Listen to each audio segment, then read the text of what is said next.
तो फिर रीजन क्या है कि किसी एक आदमी ने 10 लोगों को इनवाइट किया और 4 आ गए, और दूसरा कह रहा है कि मैंने तो इनवाइट तो किया था बट एक भी नहीं आया, मीटिंग में इनवाइट किया था बट एक भी नहीं आया। सच्चाई ये है कि उसने इनवाइट ही नहीं किया। इनवाइट क्यों नहीं किया? क्योंकि उसे लगा कि मेरे लोग ऐसे है नहीं जो मीटिंग में आएंगे। अब हम इस कारण को समझेंगे और इस बात को जानने की कोशिश करेंगे कि लोग क्यों नहीं इनवाइट करते।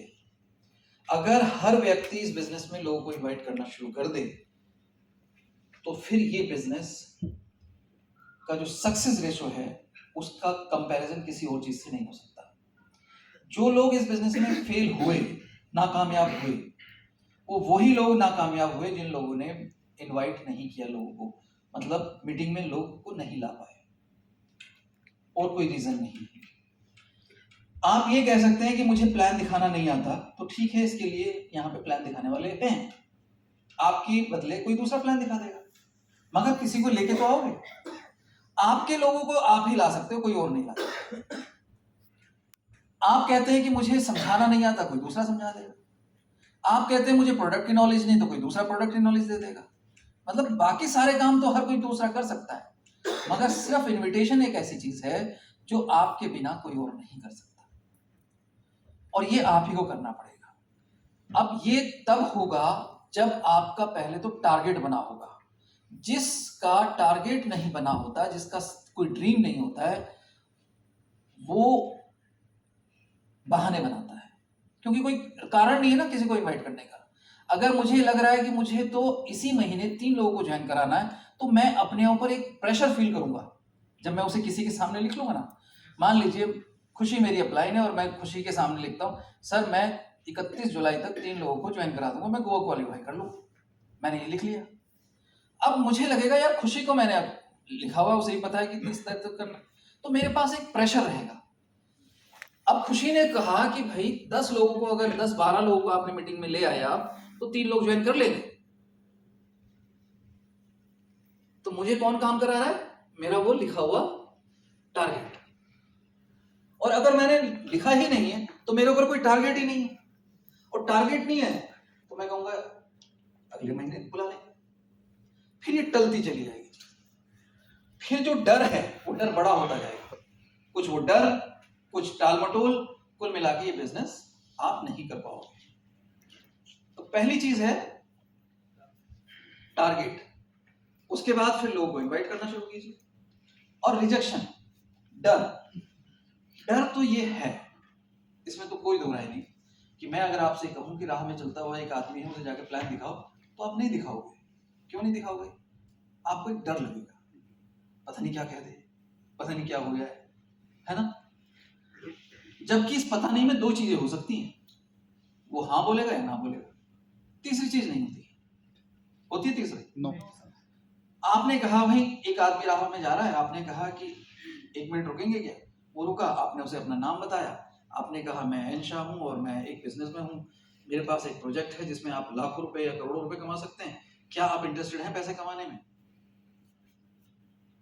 क्या जवाब देगा? यस या नो।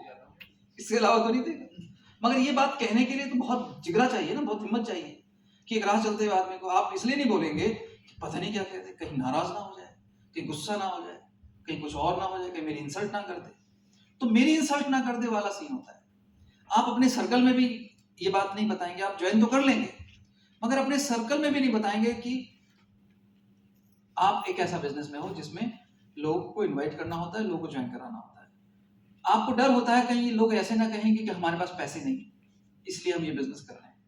कई लोग ये ना कहें कि अच्छा मेंबर बनाना शुरू कर दिया है, अच्छा हमसे पैसे लेके पैसे कमाने हैं, कहीं ऐसा ना कहें। कई लोग ये ना समझें कि हमें ही पैसे की बहुत ज्यादा जरूरत है। इस तरह के खुद ही विचार अपने दिमाग में पाल बैठते हैं, और इन सब की वजह से कि वो अपनी चाचा को इसलिए नहीं बोल रहा है कि चाचा क्या सोचेगा, अपने पड़ोसी को इसलिए नहीं बोल रहा है कि पड़ोसी ये ना सोचे कि ये तो बहुत पैसे के भूखे हैं, वो अपने रिश्तेदार को किसी को ये इसलिए नहीं बोल रहा है कि कहीं रिश्तेदारी खराब ना हो जाए।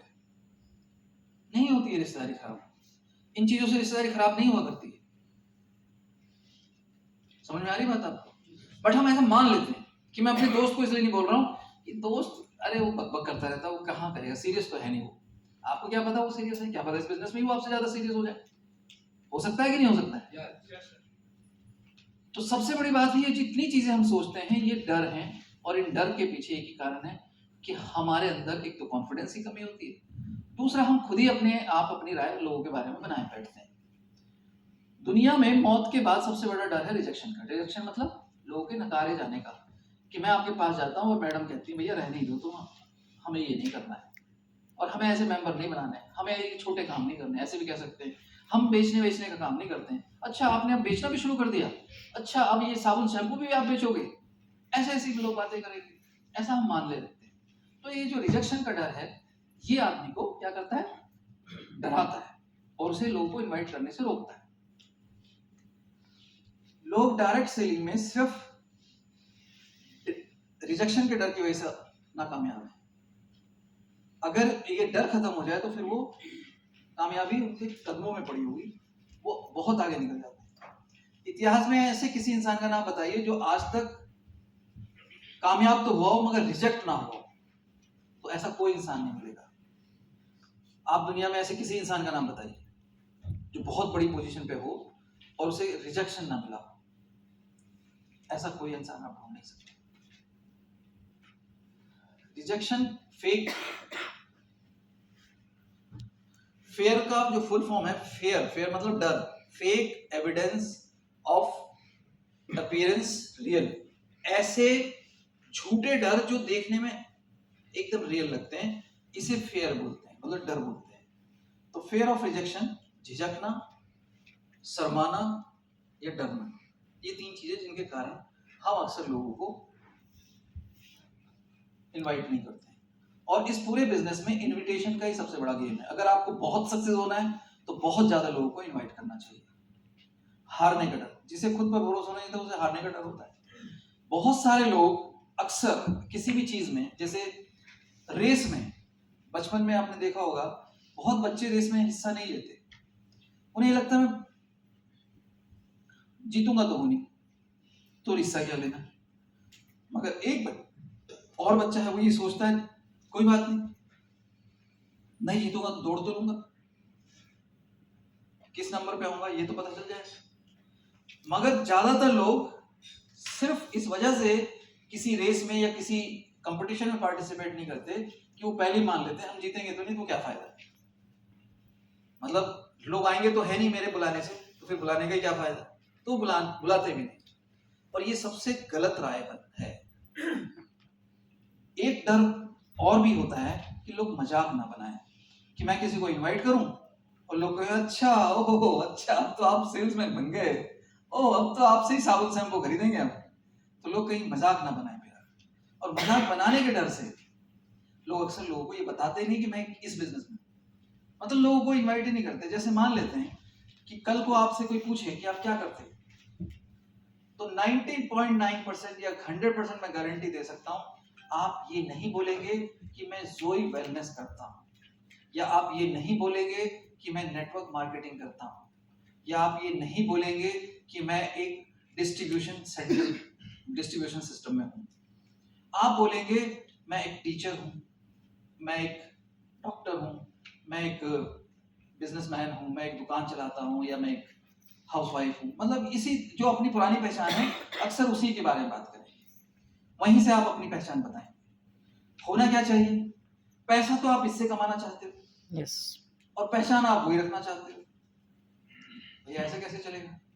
जब आपको पैसा इससे कमाना है और आपको दिख रहा है इससे 100 करोड़ 200 करोड़ 500 करोड़ कमा सकते हैं, तो आपको अपनी पहचान तो यहां से बनानी है ना। कोई कल आपसे पूछे कि भाई आप क्या करते हो, तो क्या जवाब देना चाहिए? मैं जोई वेलनेस में हूं। अब वो बोलेगा जोई वेलनेस क्या है? सब हम लोग नेटवर्क मार्केटिंग में है, या ये बोल सकते हैं आप, या आप ये भी बोल सकते हैं जोई वेलनेस एक आयुर्वेदिक प्रोडक्ट बनाने वाली कंपनी है, उसका हम डिस्ट्रीब्यूशन करते हैं, हम लोग मिलके इस प्रोडक्ट को मतलब बिजनेस को करते हैं। या आप ये कह सकते हैं कि साहब हम लोग एक डायरेक्ट सेलिंग इंडस्ट्री में है, मतलब जो भी है इस इंडस्ट्री की तरफ से आपकी पहचान बननी चाहिए।